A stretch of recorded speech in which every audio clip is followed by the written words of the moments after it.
வணக்கம். நான் உங்கள் Anandhi. Welcome to Anandhi colourful world.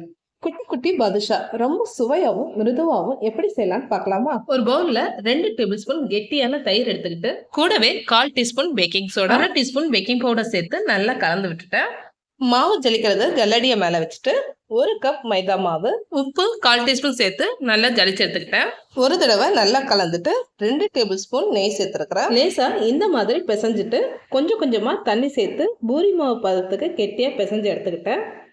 கடைசியா 2 டேபிள் ஸ்பூன் நெய் சேர்த்து பிசைஞ்சிட்டு அரை மணி நேரத்துக்கு தட்டு வச்சு மூடி போட்டுட்டேன். அரை மணி நேரம் ஆகிடுச்சு. மாவை தொட்டு பார்த்தீங்கன்னா நல்லா சாஃப்டா இருக்கும். மாவை இழுத்து எடுத்தீங்கன்னா இந்த அளவுக்கு டைட்டா இருக்கும். கொஞ்சமா மாவு எடுத்து உருட்டிட்டு நடுவுல இந்த மாதிரி ஓட்டை போட்டு எடுத்துருங்க. உளுந்த வடைக்கெல்லாம் ஓட்டை போடுவோமே அந்த மாதிரி ஓட்டை போட்டு எடுக்கலாம்.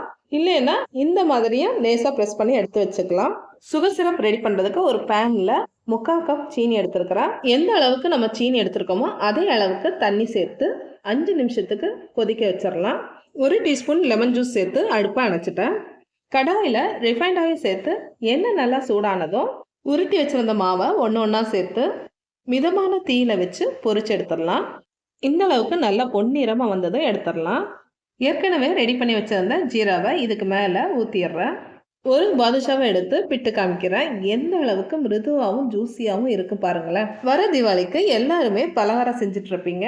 இந்த தீபாவளிக்கு இந்த பலகாரத்தை செஞ்சு பாருங்க. செஞ்சு பார்த்துட்டு எப்படி இருக்குன்னு கமெண்ட்ஸ்ல சொல்லுங்க. மறக்காம வீடியோ லைக் பண்ணிட்டு சேனலை சப்ஸ்கிரைப் பண்ணிருங்க.